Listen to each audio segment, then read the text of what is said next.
नमस्कार। प्रधानमंत्री किसान सम्मान निधि योजना से जुड़ी एक बहुत बड़ी खबर है।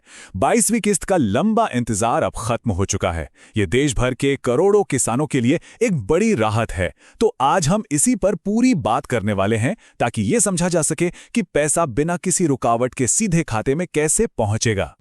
और सबसे पहले सबसे बड़ी खुशखबरी, कई किसानों के लिए तो इस बार दोगुनी खुशी आई है। जी हां, बिल्कुल सही सुना।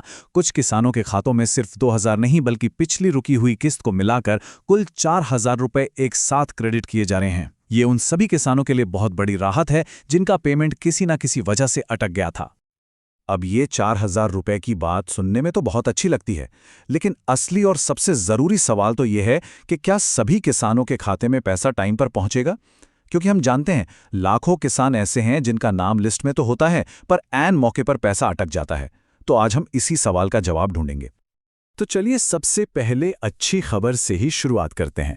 महीनों का जो इंतजार था वो अब खत्म हो रहा है, क्योंकि सरकार ने किसानों के खातों में पैसा भेजना शुरू कर दिया है। जी हां, ये है सबसे अहम जानकारी। आज से 22वीं किस्त के 2000 रुपए किसानों के बैंक खातों में डायरेक्ट बेनिफिट ट्रांसफर यानी डीबीटी के जरिए आने शुरू हो गए हैं। बल्कि सुबह से ही कई किसानों को अपने फोन पर पैसे जमा होने के मैसेज भी मिलने लगे हैं। अब यहाँ एक बहुत ज़रूरी बात समझने वाली है। अगर किसी के खाते में अभी तक पैसा नहीं पहुँचा है तो चिंता करने की कोई बात नहीं है। देखिए, डीबीटी से जो पैसा भेजा जाता है ना, वो हमेशा बैचेज में आता है। इसका मतलब ये है कि किसी को सुबह मिल सकता है, किसी को दोपहर में, तो किसी को शाम तक। यहाँ तक कि अगले 1-2 दिन भी लग सकते हैं। इसलिए थोड़ा धैर्य रखना बहुत ज़रूरी है। चलिए अब उस मुद्दे पर आते हैं जिससे ज़्यादातर किसान परेशान रहते हैं। आखिर वो क्या वजह है कि सारी प्रक्रिया पूरी होने के बावजूद पैसा खाते तक पहुंच ही नहीं पाता?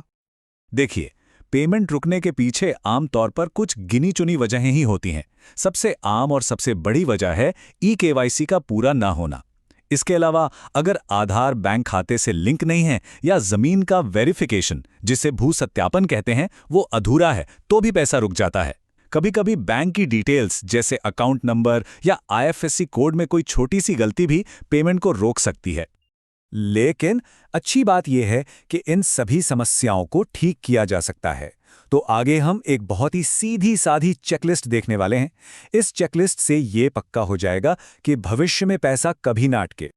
तो ये है वो 4 सबसे जरूरी काम। सबसे पहला और सबसे जरूरी है ई-केवाईसी को पूरा करना। दूसरा, ये पक्का करना कि आधार बैंक खाते से जुड़ा हुआ हो। तीसरा काम है लैंड रिकॉर्ड्स का वेरिफिकेशन फाइनल करवाना। और आखिर में पीएम किसान की वेबसाइट पर जाकर लाभार्थी सूची यानी बेनिफिशियरी लिस्ट में अपना नाम जरूर चेक करना। चलिए पहले कदम यानी ई-केवाईसी को थोड़ा और अच्छे से समझते हैं। सरकार ने इसे जरूरी इसीलिए किया है ताकि पैसा सीधे सही किसान के खाते में पहुंचे और किसी भी तरह की कोई धोखाधड़ी ना हो। अब इसे पूरा करने के 2 बहुत ही आसान तरीके हैं।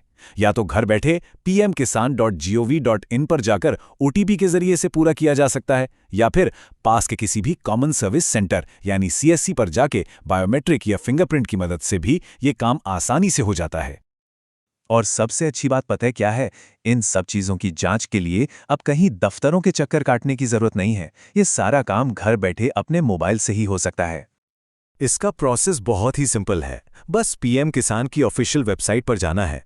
वहां फार्मा कॉर्नर में नो योर स्टेटस का एक ऑप्शन दिखेगा।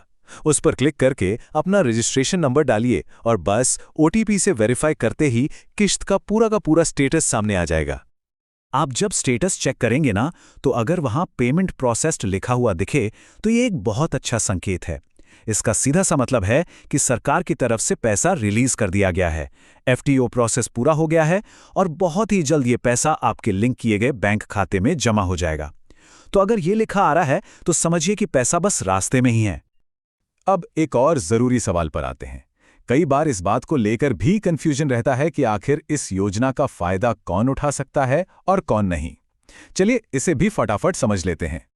देखिए, ये योजना खास तौर पर छोटे और सीमांत किसानों के लिए है, जिनके पास अपनी खेती की जमीन है और जो इनकम टैक्स नहीं भरते। दूसरी तरफ जो लोग संस्थागत भूमि धारक हैं, सरकारी नौकरी या बड़े पदों पर हैं, या फिर जिन्हें ज्यादा पेंशन मिलती है, वो लोग इस योजना के पात्र नहीं हैं। तो आज की इस पूरी बातचीत का जो सबसे बड़ा निचोड़ है वो बस एक ही है अगर पीएम किसान योजना का फायदा बिना किसी रुकावट के लगातार लेना है, तो अपनी सारी जानकारी, चाहे वो ई-केवाईसी हो, बैंक खाता हो या जमीन के कागजात, उसे हमेशा सही और अपडेट रखना होगा। बस यही एक काम सबसे जरूरी है। तो 22वीं किश्त तो अब आनी शुरू हो ही गई है, लेकिन असली सवाल ये है कि आज जो कुछ भी हमने समझा, क्या उसकी मदद से अगली किश्त के लिए पहले से पूरी तरह तैयारी की जा सकती है? ये सोचने वाली बात है।